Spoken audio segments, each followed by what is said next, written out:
মানুষের প্রবণতা যখন খারাপ হয়ে যায় তখন পৃথিবীও মন্দতায় ভরে যায়। গৌতম বুদ্ধের এক কাহিনী থেকে আমরা জানতে পারব যে কেন একজন মানুষ খারাপ হয়ে যায় ও খারাপ কাজ করতে শুরু করে। ভালো মন্দ হচ্ছে ব্যক্তির প্রবণতা, বৈশিষ্ট্য। কিন্তু প্রশ্ন হল, একজন মানুষ কেন এবং কিভাবে ভালো বা মন্দ হয়। একই সঙ্গে আরও গুরুত্বপূর্ণ বিষয় হল কিভাবে একজন ভালো মানুষ হওয়া যায়। আজ পৃথিবীর সর্বত্রই শুধু মন্দ। দাঙ্গা, মারামারি, খুন ও অপরাধমূলক কর্মকাণ্ডের খবরের কমতি নেই। এর কারণ হল মানুষ খারাপ হয়ে যাচ্ছে। মানুষের প্রবণতা যখন খারাপ হয়ে যায় তখন পৃথিবীও মন্দতায় ভরে যায়। চলুন আজ আমরা গৌতম বুদ্ধের একটি কাহিনী থেকে জানতে পারব যে কেন একজন মানুষ খারাপ হয়ে যায় ও খারাপ কাজ করতে শুরু করে। এই বিশেষ কাহিনীতে আপনি কিভাবে একজন ভালো মানুষ হয়ে উঠতে পারবেন সেটাও জানতে পারবেন। এক গ্রামে এক চতুর চোর ছিল। সেই চোরের কুকীর্তির কথা গোটা গ্রাম জানত, কিন্তু তা সত্ত্বেও তাকে কেউ কখনো ধরতে পারেনি। সেই দুষ্ট চোর সারা জীবন চুরি করে কাটিয়ে দেয়। শুধু তাই নয়, আশেপাশের গ্রাম ও শহরে তার সমকক্ষ কোনো চোর ছিল না। এমনকি দুষ্ট চোরের ছেলেও চোর পরিণত হয়। ওই চোরের একটা ছেলে ছিল যাকে সে নিজের মতো দুষ্ট চোর বানাতে চেয়েছিল। তাই তিনি তার ছেলেকে সব সময় বলতেন যে কোনো সন্ন্যাসীর প্রচারে কখনো কান দেবে না। কেউ কিছু বললে কান বন্ধ করে সেখান থেকে পালাও। ছোটবেলা থেকেই ছেলে বাবার কাছ থেকে এইসব কথা শুনে আসছে, যার কারণে এসব কথা তার মনেও গেঁথে যায়। এইভাবে বড় হয়ে ছেলেটাও বাবার মতো একটা বড় চোরে পরিণত হয়। এইভাবেই তার দিন কাটছিল। একদিন সে খুব লোভী হয়ে চুরির উদ্দেশ্যে রাজার প্রাসাদের দিকে রওনা দেয়। তখনই পথে লোকের ভিড় দেখতে পেল। চোরটা দেখল যে বহু মানুষ এক সন্ন্যাসীর পায়ে পড়ে আশীর্বাদ নিচ্ছেন। সেই সন্ন্যাসী আর কেউই নন, তিনি স্বয়ং গৌতম বুদ্ধ। চোর তার বাবার কাছ থেকে শিখেছিল বলে সন্ন্যাসীদের কাছ থেকে দূরে দূরে থাকত। কিন্তু ভগবান বুদ্ধকে দেখে তিনি তার প্রতি আকৃষ্ট হন। এর কারণ এই যে তিনি প্রথমবারের মতন একজন উজ্জ্বল ব্যক্তির দর্শন পেয়েছিলেন। হঠাৎ তার বাবার কথা মনে পড়ে যে ঋষিদের, তপস্বীদের থেকে দূরে থাকতে হবে। চোর সন্ন্যাসীর কাছে যাবে নাকি চুরি করতে যাবে তা নিয়ে দ্বিধায় পড়ে যায়। হঠাৎ তার মনে প্রশ্ন আসে, বাবা কেন ঋষি সাধুদের থেকে দূরে থাকতে বলেছেন?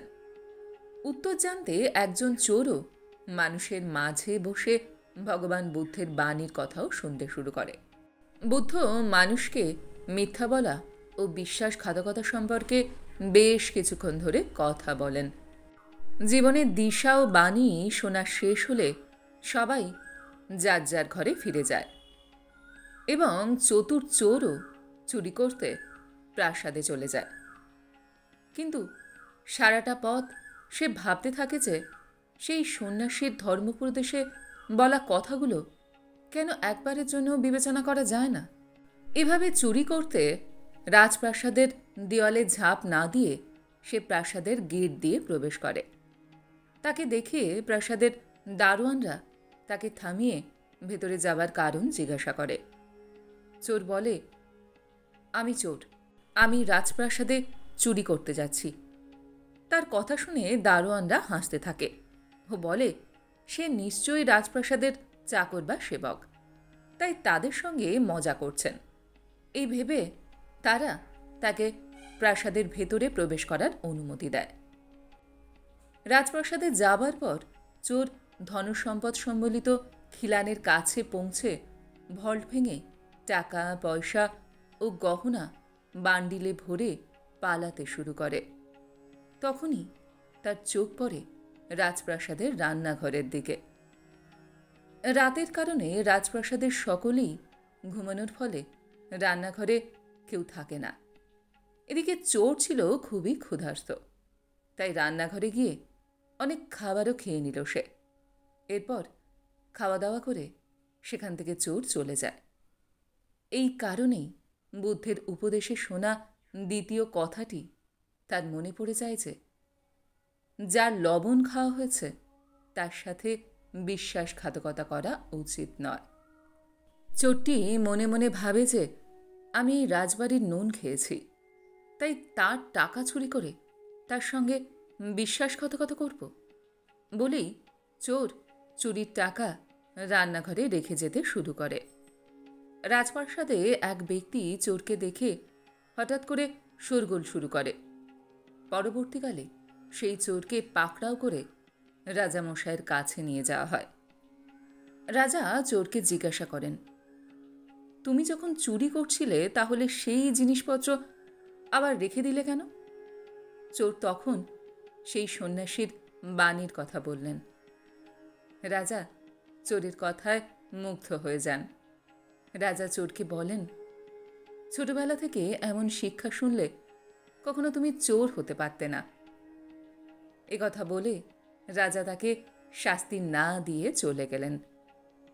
কিন্তু রাজা তাকে একটা কথা মনে রাখতে বললেন, সঠিক সঙ্গ এবং সঠিক প্রচারের মাধ্যমেই একজন মানুষ ভালো মানুষ হয়ে ওঠে।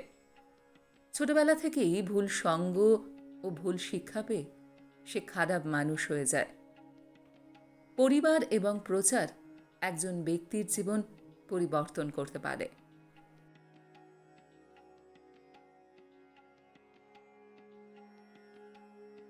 আজকের ভিডিওটা আমি এইখানেই শেষ করলাম। আপনাদের কেমন লাগলো কমেন্ট সেকশনে অবশ্যই লিখে জানান। যদি আমার ভিডিওটা আপনাদের ভালো লেগে থাকে তাহলে আশা করব লাইক শেয়ার অবশ্যই করবেন। আর এই ধরনের সুন্দর সুন্দর মোটিভেশনাল ভিডিও আরও দেখবার জন্য আমার চ্যানেলটিকে সাবস্ক্রাইব করতে ভুলবেন না কিন্তু। তবে আজ এই পর্যন্ত। আমি খুব তাড়াতাড়ি আবারও অন্য কোনো মোটিভেশনাল ভিডিও নিয়ে আপনাদের কাছে চলে আসছি। সবাই খুব ভালো থাকবেন, সুস্থ থাকবেন, আনন্দে থাকবেন। নমস্কার।